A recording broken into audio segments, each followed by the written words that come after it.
सुप्रभात बच्चों। जिला शिक्षा पदाधिकारी कार्यालय गया द्वारा संचालित गया गाइडेंस प्रोग्राम में आप सभी का हार्दिक स्वागत है। आप सभी को नववर्ष एवं मकर संक्रांति की हार्दिक शुभकामनाएं। मैं प्रमोद कुमार +2 जिला स्कूल गया आप सभी के लिए कामना करता हूं कि आप सभी बच्चे इस नववर्ष में कुछ कर दिखाएं ऐसा कि दुनिया करना चाहे आपके जैसा। बच्चे, आज हम लोग गणित विषय के मेंसुरेशन टॉपिक पर चर्चा करेंगे, लेकिन उससे पहले मैं गणित विषय के कुछ बिंदुओं के बारे में आप लोग को जानकारी देना चाहूँगा कि आप किस तरह से कम समय में अच्छे अंक प्राप्त कर सकते हैं। कुछ टिप्स बताएंगे, कुछ जानकारी देना चाहेंगे। तो आइए हम लोग चलते हैं बोर्ड पर कि दिखाते हैं कि कैसे गणित में किस तरह के प्रश्न पूछे जाते हैं।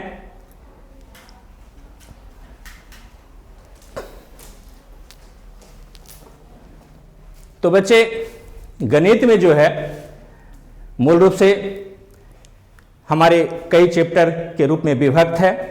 इन सारे चैप्टर्स में जो प्रश्न पूछे जाते हैं उसका पैटर्न इस प्रकार होता है कि यहाँ हमारा कई चैप्टर में विभक्त है गणित, और इसमें बीज गणित, त्रिकोणमिति, निर्देशांक ज्यामिति, क्षेत्रमिति, सांख्यिकी एवं प्रायिकता और ज्यामिति, इन सारे चैप्टर्स में से बीज गणित में संख्या पद्धति में से 10 अंक का प्रश्न पूछे जाते हैं। बीज गणित में 20 अंक का, त्रिकोणमिति से 20 अंक का, निर्देशांक ज्यामिति से 10 अंक का, क्षेत्रमिति से 10 अंक का, सांख्यिकी एवं प्रायिकता से 10 अंक का और ज्यामिति से भी 10 अंक के प्रश्न पूछे जाते हैं। तो इन चैप्टरों का आप बारीकी ढंग से अध्ययन करके जिस चैप्टर से ज़्यादा अंक का प्रश्न पूछे जाते हैं उस पर थोड़ा विशेष ध्यान दे करके आप अच्छे अंक प्राप्त कर सकते हैं। साथ ही साथ एक और ध्यान देना है, जैसा आप सभी लोग जानते हैं कि गणित विषय का जो परीक्षा होती है उसमें 3 घंटा 15 मिनट समय निर्धारित होता है। 15 मिनट का जो समय निर्धारित होता है वो प्रश्न पढ़ने के लिए, और 3 घंटा में आपको सभी प्रश्नों का उत्तर देना है। आप सभी का जो प्रश्न होता है वो 2 तरह का होता है। एक है वस्तुनिष्ठ प्रश्न, और वस्तुनिष्ठ प्रश्न के लिए आपको 1.5 घंटा समय निर्धारित है। इस वस्तुनिष्ठ प्रश्न में अभी वर्तमान समय में समय समय पर बिहार बोर्ड द्वारा कुछ चेंजिंग किए जाते हैं प्रावधान में। तो अभी वर्तमान समय में आपको 100 प्रश्न पूछे जाएंगे वस्तुनिष्ठ प्रश्न का, और उस 100 में से आपको 50 का उत्तर देना है, और ये सभी 1-1 अंक के होते हैं। इसमें ध्यान देना है कि आपको इसके लिए 1.5 घंटा समय निर्धारित है। 1.5 घंटा में आपको ये ऑब्जेक्टिव का जो प्रश्न है, वस्तुनिष्ठ प्रश्न है, उसको कंप्लीट कर लेना है। और उसके बाद का जो समय है 1.5 घंटा, उसमें आपको लघु उत्तरीय और दीर्घ उत्तरीय प्रश्न का हल करना है। तो लघु उत्तरीय प्रश्न जो होते हैं वो 30 प्रश्न रहते हैं, और वो 30 प्रश्न में से 15 का आपको आंसर देना है जो 2-2 नंबर का होगा। इसी प्रकार दीर्घ उत्तरीय में टोटल 8 प्रश्न पूछे जाएंगे आपसे, जिसमें से 4 का आंसर देना है। ये 5-5 अंक का है। तो बच्चे, इस तरह से आप अंकों का निर्धारण को अच्छी तरह से समझ करके और उसके अनुसार आंसर देने का प्रयास करें। समय को ध्यान रखते हुए समय अंतराल के अंतर ही सारे प्रश्नों का उत्तर देने का प्रयास करना है। अब आइए हम लोग अपने आज का जो हमारा चैप्टर मेंसुरेशन है, जो कंटेंट है, उस पर हम बात करते हैं मेंसुरेशन के बारे में। तो मेंसुरेशन में बच्चे हमारा आज हम लोग मेंसुरेशन में वृत्त के बारे में अध्ययन करेंगे। मूल रूप से वृत्त का क्षेत्रफल वगैरह निकालने के लिए हम जानकारी प्राप्त करेंगे। इसमें कुछ मूल बिंदु है, उस बिंदुओं को हम लोग पहले अच्छी तरह से समझ लेंगे, और फिर इस वृत्त चैप्टर से किस तरह के क्वेश्चन आते हैं और उसको आप किस तरह से आंसर देंगे उसके बारे में हम लोग जानकारी प्राप्त करेंगे। तो यहाँ देखिए, वृत्त, जैसा कि वृत्त का परिभाषा से आप परिचित हैं। कभी कभी ऑब्जेक्टिव क्वेश्चन में इस परिभाषा में से क्वेश्चन आता है, फॉर्मूला में से भी क्वेश्चन आता है, इसलिए आप सभी को इसके परिभाषा पर भी ध्यान देना है, याद रखना है, और इसके फॉर्मूला तो अवश्य याद रखना है, क्योंकि फॉर्मूला से दो तीन तरह का क्वेश्चन आता है। ऑब्जेक्टिव क्वेश्चन भी आता है और डिफिनेशन के रूप में करने के लिए भी 2 अंक का प्रश्न भी रह सकता है। तो इस चैप्टर में से मूल रूप से 2 ही तरह का क्वेश्चन आता है, वस्तुनिष्ठ प्रश्न और लघुत्तरीय प्रश्न। 2 ही तरह का। दीर्घ उत्तरीय प्रश्न प्रायः इस चैप्टर से नहीं रहता है, लेकिन फिर भी आप इसका परिभाषा और फॉर्मूला को ध्यान रखेंगे तो आप इन सारे प्रश्नों का अच्छी तरह से हल कर सकेंगे। फॉर्मूला जो है उससे रिलेटेड 2 अंक का प्रश्न एक तो है, ऑब्जेक्टिव क्वेश्चन भी रह सकता है, साथ ही साथ फॉर्मूला याद रखने से आप उससे रिलेटेड क्वेश्चन जब आएगा तो फॉर्मूला का उपयोग करके उन प्रश्नों को भी आप हल कर सकेंगे। तो थोड़ा सा हम लोग पहले वृत्त के बारे में कुछ जो महत्वपूर्ण बिंदु है, क्या क्या वृत्त में होता है, उसको अच्छी तरह से समझेंगे। आइए हम लोग बोर्ड पर इस चीज को समझते हैं। बच्चे, आप सभी लोग ऐसे तो वृत्त से भली भांति परिचित हैं।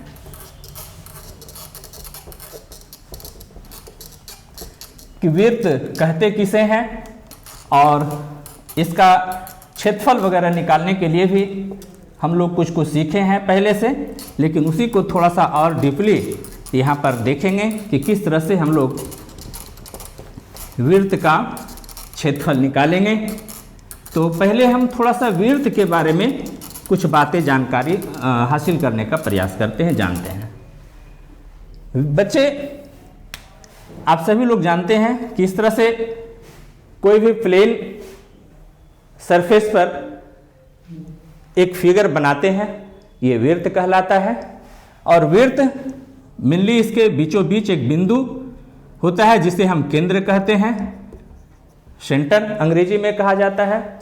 और ये कहीं पर भी एक बिंदु ले लेते हैं और उस निर्धारित बिंदु से बराबर दूरी पर, जैसे एक यहाँ पर हम एक बिंदु ले लिए और बराबर दूरी पर बहुत सारे बिंदु हम ले लेते हैं इस केंद्र से बराबर दूरी पर, और इन सारे बिंदुओं को यदि हम मिला देते हैं तो इससे जो आकृति हमें प्राप्त होती है इसी को वृत्त कहते हैं।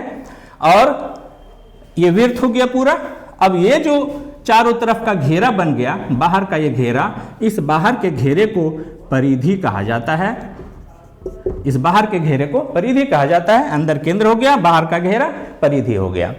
और इस केंद्र से परिधि तक का जो दूरी होता है, परिधि पर के किसी भी बिंदु को इस केंद्र से मिला दें तो ये जो दूरी होता है इसे त्रिज्या कहा जाता है। त्रिज्या, जिसको कि रेडियस, अंग्रेजी में रेडियस कहते हैं, इसीलिए इसे आर से भी सूचित किया जाता है।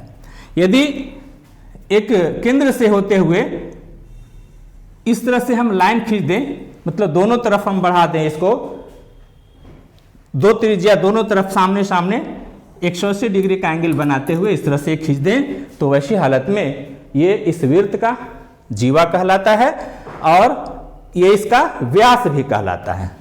ये वृत्त का व्यास हो गया, जो कि त्रिज्या का दुगना होता है, इसे डी से सूचित किया जाता है। और ये डी बराबर फॉर्मूला क्या हो जाएगा, 2r, क्योंकि त्रिज्या का दुगना है, इसीलिए व्यास बराबर हम 2 गुने त्रिज्या भी कहते हैं। एक तरह का फॉर्मूला भी हो गया। और ये इस वृत्त को 2 बराबर भागों में विभाजित भी करता है। इसी तरह से और भी हम कुछ इसके बारे में जानकारी प्राप्त करें, वृत्त के बारे में कुछ और बिंदुओं पर बात करेंगे। यहां पे जैसे यदि आगे हम इसके बारे में जानेंगे अब इसका कि वृत्त का क्षेत्रफल क्या होगा। ये वृत्त का त्रिज्या, केंद्र, वृत्त का व्यास हो गया।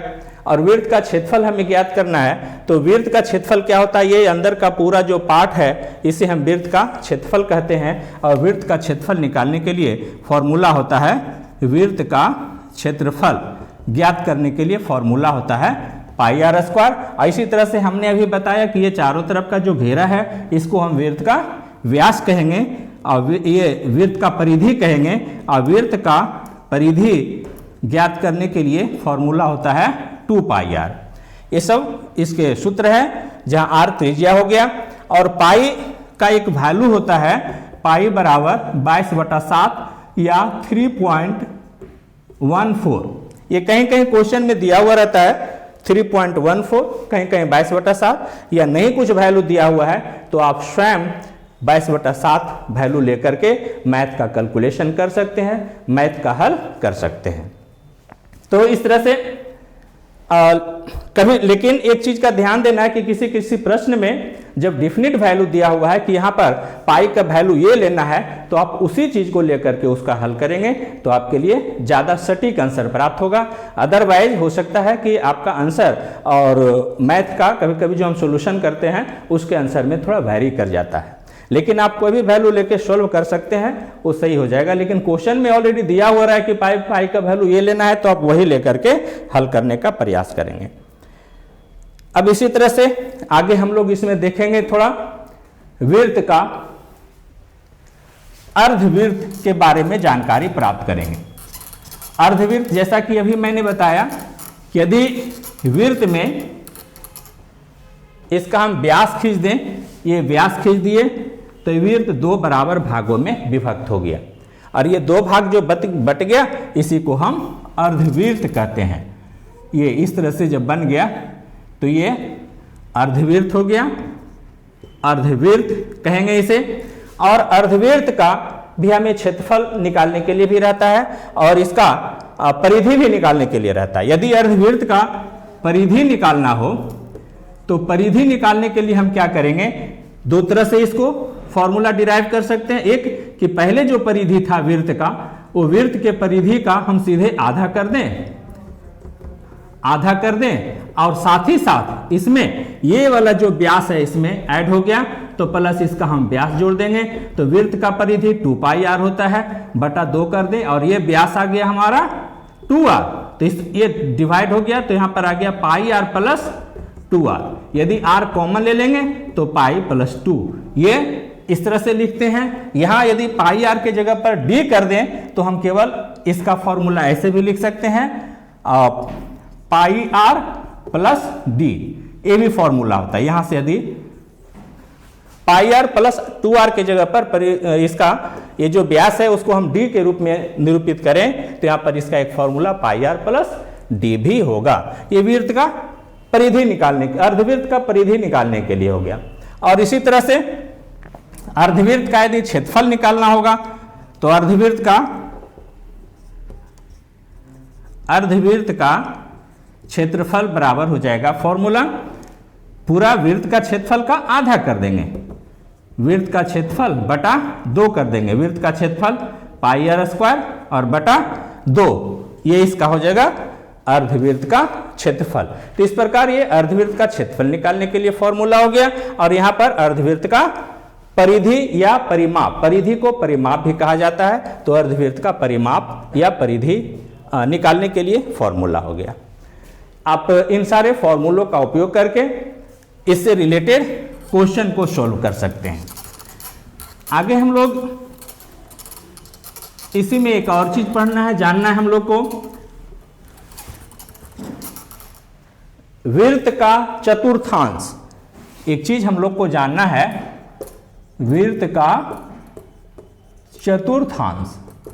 ये वृत्त का चतुर्थांश क्या होता है? यदि चतुर्थांश पर थोड़ा सा हम गौर करें, चतुर्थ प्लस अंश यानी चौथा अंश, कहने का मतलब वृत्त का चौथा अंश। तो एक यदि हम थोड़ा देर के लिए एक सर्किल बना लें, वृत्त बना लें और ये 4 बराबर भागों में बांट दें, तो इसका एक जो भाग हो जाएगा वो वृत्त का चौथा भाग होगा, जिसको हम वृत्त का चतुर्थांश कहेंगे। तो यदि इस वृत्त का चतुर्थांश का हमें क्षेत्रफल निकालना होगा तो क्या करेंगे, जो हमारा वृत्त का चतुर्थांश का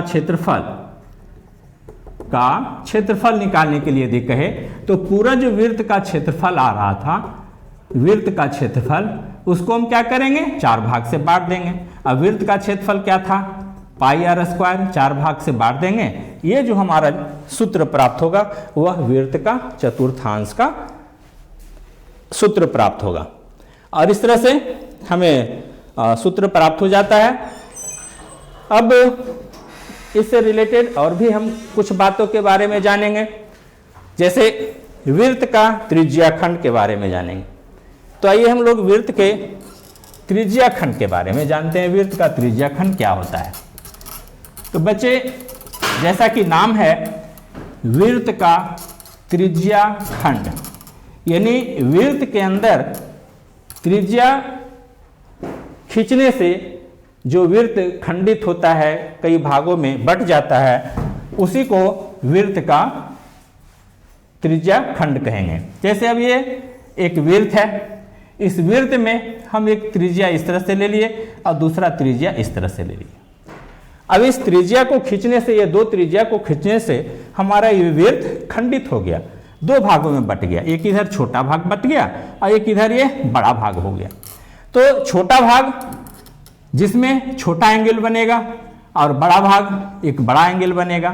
तो छोटा भाग जो बन गया इसको हम एक त्रिज्या खंड कहेंगे, और चूंकि त्रिज्या के खींचने से यह खंडित हुआ है इसीलिए इसे त्रिज्या खंड नाम दिया जाता है। और बड़ा भाग जो बना उसको हम दीर्घ त्रिज्या खंड कहेंगे, यानी इस भाग को हम लघु त्रिज्या खंड कहेंगे। ये लघु त्रिज्या खंड हो गया, और बड़ा जो भाग बना इसको हम कहेंगे दीर्घ त्रिज्या खंड। तो इस प्रकार त्रिज्या, वृत्त के अंदर त्रिज्या खींचने से जो वृत्त खंडित होता है और दो भागों में बढ़ जाता है, इन दोनों भागों को दो दो त्रिज्या खंड नाम दिया जाता है। छोटा भाग को लघु त्रिज्या खंड और बड़ा भाग को दीर्घ त्रिज्या खंड। और इस त्रिज्या खंड का हमें क्षेत्रफल भी निकालने के लिए आता है, इसका फॉर्मूला भी है। यदि लघु वृत्तीय त्रिज्या खंड का क्षेत्रफल निकालना है तो इसका क्षेत्रफल निकालने के लिए फॉर्मूला होता है थीटा बटा 360 गुने पाई आर स्क्वायर, यानी पूरे वृत्त का जो क्षेत्रफल था उसमें इस थीटा भाग, यानी ये थोड़ा देर के लिए थीटा मान ले, यदि कि एंगल जो बन रहा है थीटा बन रहा है, तो उस भाग का कितना क्षेत्रफल होगा उसके फाइंड करने के लिए फॉर्मूला होता है। और इसी तरह से यदि दीर्घ त्रिज्या खंड का क्षेत्रफल निकालना हो तो पूरे वृत्त के क्षेत्रफल में से हम इस लघु त्रिज्या खंड के क्षेत्रफल को माइनस कर देंगे, तो उससे हमें इस दीर्घ त्रिज्या खंड का क्षेत्रफल प्राप्त हो जाएगा। तो ये अभी हम लोग जाने त्रिज्या खंड के बारे में। अब थोड़ा सा हम लोग जानेंगे वृत्त खंड के बारे में। वृत्त खंड क्या होता है? तो आइए हम लोग वृत्त खंड के बारे में जानकारी प्राप्त करते हैं कि वृत्त खंड क्या होता है। तो आइए बच्चे, वृत्त खंड के बारे में हम लोग देखते हैं। जिस तरह से त्रिज्या खंड के बारे में मैंने बताया कि त्रिज्या खंड दो तरह से होता है, लघु त्रिज्या खंड और दीर्घ त्रिज्या खंड, उसी तरह से वृत्त खंड भी दो होते हैं, लघु वृत्त खंड और दीर्घ वृत्त खंड। अब ये वृत्त खंड कैसे बनता है? वृत्त खंड, जैसे वहां पे त्रिज्या खंड की बात की जिसमें त्रिज्या खींचने से खंडित हो रहा था वृत्त, यहां पे भी वृत्त खंडित होता है, लेकिन यहां जीवा खींचने के फलस्वरूप। अब जीवा हम कहीं पर भी जीवा खींच दे सकते हैं। तो जीवा जिस, अब यहां पे केंद्र बिंदु है, तो केंद्र बिंदु जिस भाग में रह जाता है, अब यहां एक जीवा खींचने से भी ये वृत्त दो भाग में बट गया। अब कहीं पर भी जीवा खींच सकते थे। यदि ये जीवा हम सीधे केंद्र से होकर के खींचते हैं तो जैसा कि जानते हैं कि वृत्त का सबसे बड़ा जीवा उसका व्यास होता है, और यदि व्यास खींचेंगे तो ये वृत्त दो बराबर भागों में बट जाएगा, जिसको हम अर्धवृत्त कहेंगे। तो एक जीवा खींचे हम, जीवा खींचने से भी ये वृत्त दो भागों में बट गया। एक भाग जिसमें केंद्र है और दूसरा भाग जिसमें केंद्र नहीं है। जिसमें केंद्र नहीं है वह लघु कहलाएगा और जिसमें केंद्र है वो दीर्घ कहलाएगा। और ये लघु और दीर्घ क्या होगा? वृत्त खंड। ये वृत्त का खंड हो गया, इसको वृत्त खंड, लघु वृत्त खंड, और ये दीर्घ वृत्त खंड कहलाएगा। इसको हम कैसे पहचानते हैं कि कौन लघु वृत्त खंड और कौन दीर्घ वृत्त खंड है? तो इसके लिए प्रोसेस यही है कि जिस भाग में केंद्र बिंदु है वह दीर्घ वृत्त खंड होता है, जिसमें केंद्र बिंदु नहीं है वो लघु वृत्त खंड होता है। तो इस प्रकार हम लघु वृत्त खंड और दीर्घ वृत्त खंड प्राप्त करते हैं, और इसका भी क्षेत्रफल वगैरह निकालने के लिए फॉर्मूला दिया हुआ है, जिसे आप याद कर लेंगे। अब आइए बच्चे, ये सारे मूल टॉपिक्स था इस चैप्टर का। अब हम कुछ प्रश्न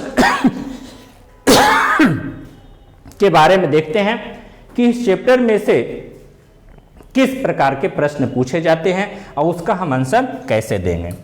तो यहाँ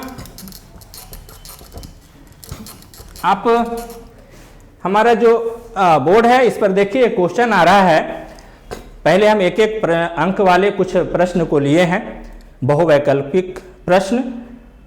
उसमें हमारा एक सबसे पहला प्रश्न है कि यदि किसी वृत्त की त्रिज्या k गुनी कर दी जाए तो पुराने एवं नए वृत्तों के क्षेत्रफलों का अनुपात क्या होगा।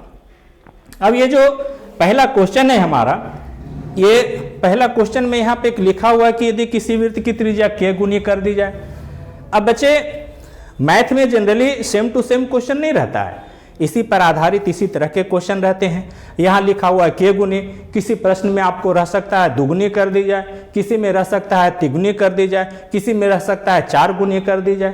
तो जितना गुना करने के लिए कहेगा उतने गुना करते हुए हम उनके क्षेत्रफल, कभी क्षेत्रफल का अनुपात कहेगा, कभी परिधि या परिमाप का अनुपात भी क्वेश्चन में पूछ सकता है।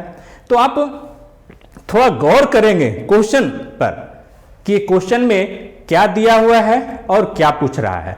परिधि पूछ रहा है, परिधि और परिमाप तो एक ही होता है, कि क्षेत्रफल पूछ रहा है। इन बिंदुओं पर थोड़ा गौर करके, चूंकि मैथ जो है वो दिमाग की ही चीज है, समझने की चीज है, हड़बड़ में काम करने की चीज नहीं है। यदि थोड़ा सा हड़बड़ करेंगे तो कहा जाता है कि हड़बड़ का काम गड़बड़ होता है। तो हमारा ये सबसे पहला प्रश्न है, करा किसी वृत्त की त्रिज्या को k गुनी कर दी जाए। तो थोड़ा देर के लिए हम मान लेते हैं कि पहले हमारा एक जो वृत्त था उसका त्रिज्या सपोज r था। अब एक नया जो वृत्त हो गया वो कह रहा है k गुनी कर दी जाए। तो k गुनी का मतलब kr हो जाएगा। यदि दुगुनी कहता तो 2 गुने r हो जाता, तिगुनी कहता तो 3 गुने r हो जाता। तो इस प्रकार पहले हमारा जो वृत्त था वो r था त्रिज्या, और अब हमारा दूसरा नया वृत्त जो बन गया वो kr हो गया k गुने करने पर। तो पूछ रहा है कि पुराने और नए वृत्त का क्षेत्रफल का अनुपात। तो पुराना वृत्त का क्षेत्रफल क्या होगा, यदि इसका क्षेत्रफल निकालें तो फॉर्मूला के अनुसार पाई आर स्क्वायर। यदि इसका क्षेत्रफल निकालें तो पाई और r के जगह पर यहाँ पर क्या हो जाएगा, kr का स्क्वायर। यदि दोनों का अनुपात निकाल दें तो पाई आर स्क्वायर और यहाँ पाई k स्क्वायर आर स्क्वायर, पाई से पाई डिवाइड हो गया, आर स्क्वायर से आर स्क्वायर। तो इस प्रकार 1/k यानी 1:k। तो ये हमारा 1:k square, sorry k square भी बचा हुआ, तो 1:k स्क्वायर, ये हमारा पहला ऑप्शन सही हो गया। तो ये चूंकि ऑब्जेक्टिव प्रश्न है बच्चे, इसलिए इस पर बहुत ज्यादा समय देते हुए नहीं, ट्रिक का उपयोग करते हुए आप जितना शॉर्टकट में और जल्दी इसको बना सकते हैं तो आपका समय का बचत होगा। ध्यान रखना है ऑब्जेक्टिव प्रश्न जो है आपका 50 रहता है, ये 50 का आंसर देना होता है, 100 क्वेश्चन रहता है। और उस 50 में कभी कभी बच्चे हड़बड़ में 60 का भी आंसर दे देता है। तो एग्जामिनर जो उसका इवैल्यूएशन होता है वो प्रथम 50 क्वेश्चन, आपका जो प्रथम शुरू का 50 क्वेश्चन होगा उसी का इवैल्यूएशन होता है। इसीलिए ऑब्जेक्टिव क्वेश्चन बनाने वक्त थोड़ा सा ध्यान देना है, हड़बड़ में काम नहीं करना है। आगे हम लोग दूसरा प्रश्न पर ध्यान देते हैं। इसमें है 2 वृत्तों की परिधियां 2:3 के अनुपात में है, तो उसके त्रिज्या का अनुपात ज्ञात करना है। यहाँ 2 वृत्त का परिधि दिया हुआ है और उसकी त्रिज्या का अनुपात ज्ञात करना है। तो जैसा कि हम सभी जानते हैं वृत्त का परिधि के लिए फॉर्मूला आता है 2πr। अब एक का त्रिज्या हम r ले लेते हैं या और दूसरा का 2π स्मॉल r लेते हैं, एक कैपिटल R है दूसरा स्मॉल r। अब यहां पर ये दोनों का अनुपात, परिधि का अनुपात दिया हुआ है कितना, 2:2π स्मॉल r कर देते हैं। और ये इसका अनुपात दिया हुआ कितना, 2:3 यानी 2/3। यहां पे ये 2π से 2π सीधे कैंसिल हो जाएगा, तो इस प्रकार r/r यानी 2/3 ही आ गया। तो यहां पे r अनुपात r यानी कितना आ गया, 2:3 ही आ गया। इस प्रकार इसका त्रिज्या का अनुपात 2:3। यहां हमारा दूसरा ऑप्शन, दूसरा क्वेश्चन का ये दूसरा ऑप्शन हमारा सही हो गया। तो इसी तरह से और भी हमारा प्रश्न है। और एक चीज कहना चाहेंगे कि मेंसुरेशन में थोड़ा सा जो क्वेश्चन दिया हुआ है उस क्वेश्चन के आधार पर यदि आप फिगर बना लेते हैं पहले और अच्छी तरह से ये समझते हैं कि क्या दिया हुआ है, क्या फाइंड करना है, तो उसका सॉल्यूशन करना ज़्यादा आसान हो जाती है। हम लोग अब तीसरा प्रश्न की ओर चले। दो वृत्तों की परिधियां A अनुपात B के अनुपात में है। यहाँ दो वृत्त के परिधि का अनुपात दिया हुआ है।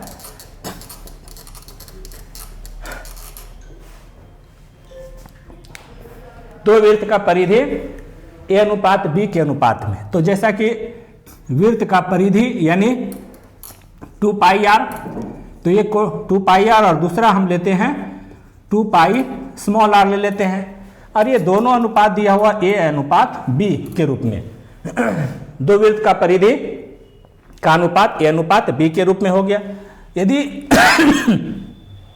और उसके आधार पर क्षेत्रफल का अनुपात पूछ रहा है, तो यहाँ थोड़ा देर के लिए ये 2π से 2π कैंसिल हो गया, यानी R अनुपात R, A/B, यानी त्रिज्या का अनुपात A अनुपात B आ गया। अब यदि क्षेत्रफल का अनुपात निकालें तो πr²। अब यहाँ एक का R1 और दूसरा को हम यदि R2 ले लेते हैं तो पाई एक R1 A हो जाएगा A² और दूसरा हो गया पाई B²। एक का त्रिज्या A और दूसरा का B है तो स्क्वायर हो गया, ये दोनों पाई कैंसिल हो गया। तो इस प्रकार A² B² यानी A² अनुपात B², ये हमारा क्षेत्रफल का अनुपात हो गया। और उसमें जो इसका आंसर है A² B², ये तीसरा ऑप्शन हमारा सही हो गया। तो बच्चे इस तरह से हम जो दिया गया प्रश्न है, इसी तरह का और भी बहुत सारे प्रश्न है। यदि थोड़ा देर के लिए हम एक पांचवा प्रश्न है उस पर गौर करें। पांचवा प्रश्न पर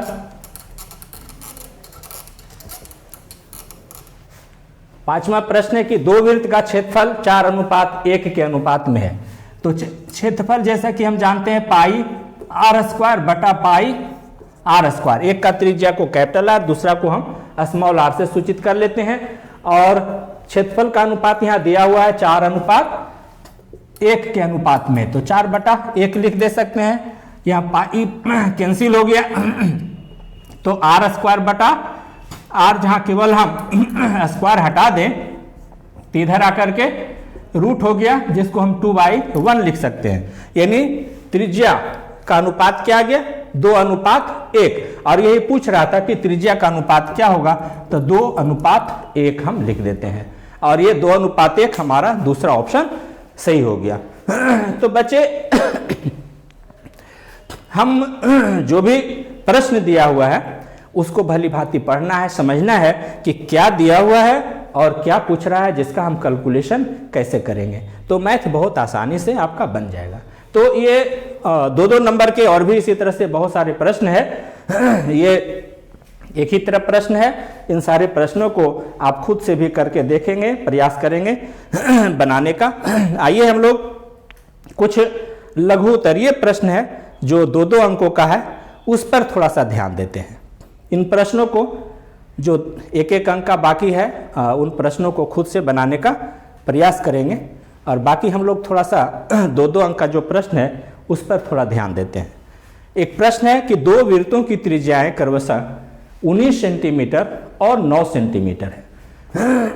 यहाँ बच्चे देखिए, जैसा कि मैंने कहा कि प्रश्न बनाने के क्रम में यदि थोड़ा सा आप ध्यान दें कि थोड़ा सा फिगर बना ले। पहले मेंसुरेशन में एक बहुत काम आता है, थोड़ा फिगर बना ले और फिगर को समझें कि उसमें क्या दिया हुआ और क्या फाइंड करना है। तो कह रहा है दो वृत्त की त्रिज्या, ये दो वृत्त है और ये दोनों जो वृत्त है इसका त्रिज्या, एक का त्रिज्या 19 सेंटीमीटर है और एक का त्रिज्या 9 सेंटीमीटर है, ये दिया हुआ है। तो कह रहा है उस वृत्त की त्रिज्या ज्ञात कीजिए जिसकी परिधि इन दोनों वृत्तों की परिधियों के योग के बराबर है। एक ऐसा नया वृत्त का परिधि ज्ञात करना है, एक वृत्त का परिधि ज्ञात करना है, नया वृत्त का परिधि जिसका परिधि क्या है, पहला वृत्त का परिधि, पहला वृत्त का परिधि प्लस दूसरा वृत्त का परिधि, दूसरा वृत्त का परिधि, ये दोनों वृत्त के परिधियों का योग है। तो पहला वृत्त का परिधि फॉर्मूला वही 2 पाई r, यदि हम इसका r को r1 कर दें और दूसरा हो गया 2 पाई r2 कर देते हैं, एक हो गया, एक नया ये आ जाएगा। और ये नया वृत्त का परिधि के रूप में फॉर्मूला तो ये हो गया 2 पाई r। अब यहाँ पे 2 पाई r1, तो 2 पाई r1 का वैल्यू हो गया 19 और यहाँ पर हो गया 2 पाई r2 का वैल्यू 9 हो गया।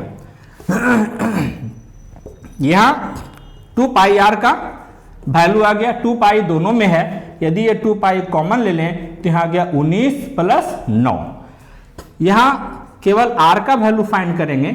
हमारा क्वेश्चन ये पूछ रहा था कि एक नया जो वृत्त बनेगा वो एक नया वृत्त का त्रिज्या ज्ञात करना है जिसका परिधि इन दोनों के योगफल के बराबर, दोनों के परिधि का योगफल के बराबर, तो इसका त्रिज्या ज्ञात करना था। तो अब त्रिज्या बराबर अब क्या लिखेंगे, यहाँ आ गया ये 2 पाई 19 और 9 जोड़ देंगे तो कितना हो गया 27 और बटा नीचे आ गया कितना, इसका 2 पाई नीचे आ गया। अब ये 2 पाई से 2 पाई कैंसिल हो गया, तो इस प्रकार r का वैल्यू सीधे कितना आ गया 27। 9 प्लस 9 ओ सॉरी 9 प्लस 9 28, ये 28 आ गया 28। ये थोड़ा सा बच्चे कभी कभी हड़बड़ हो जाता है तो ध्यान रखना है इस तरह का मिस्टेक नहीं हो। तो 19 प्लस 9 28, इस प्रकार हमारा नया जो वृत्त का परिधि आ गया वह 28 आ गया। एक चीज ये भी ध्यान देना है कि यदि हमारा जो क्वेश्चन है उसमें यूनिट दिया हुआ है तो हम हल जो करेंगे उसमें भी यूनिट अवश्य लिखना है। जैसे यहाँ पर सेंटीमीटर के रूप में यूनिट दिया हुआ है तो यहाँ पर 28 सेंटीमीटर यूनिट भी जरूर मेंशन करना है, इन बातों का भी ख्याल रखना है। तो ये हमारा 2 अंक का प्रश्न है और इसको बहुत ज़्यादा लंबा भी नहीं करना है, जितने नंबर का प्रश्न है हमारा उसी के अनुसार आंसर देने का प्रयास करना है। आगे एक क्वेश्चन दूसरा हम देख रहे हैं, यहाँ है 2 वृत्तों की त्रिज्याएं क्रमशः 8 सेंटीमीटर और 6 सेंटीमीटर है, तो उस वृत्त की त्रिज्या ज्ञात करें जिसका क्षेत्रफल इन दोनों वृत्तों के क्षेत्रफल के योगफल के बराबर हो। अब यहाँ बच्चे अभी था पहला प्रश्न में कि 2 वृत्त का त्रिज्या दिया हुआ था और उसका एक नया वृत्त का परिधि ज्ञात करना था, नया वृत्त का त्रिज्या ज्ञात करना था जिसका परिधि इन दोनों के परिधि के योगफल के बराबर था। लेकिन इस प्रश्न में क्या है कि त्रिज्या दिया हुआ है 2 वृत्त का और एक नया वृत्त का त्रिज्या ज्ञात करना है जिसका क्षेत्रफल इन दोनों वृत्तों के क्षेत्रफल का योगफल। तो ठीक इसी तरह का काम यहां करना है। वहां हम लोग परिधि को जोड़े थे और यहां पर नया वृत्त का क्या निकालना है, नया वृत्त का क्षेत्रफल, क्षेत्रफल को लेकर के चलेंगे। यहां परिधि था, अब यहां कर देंगे क्षेत्रफल, तो उसके अनुसार फॉर्मूला थोड़ा क्षेत्रफल का यूज करेंगे।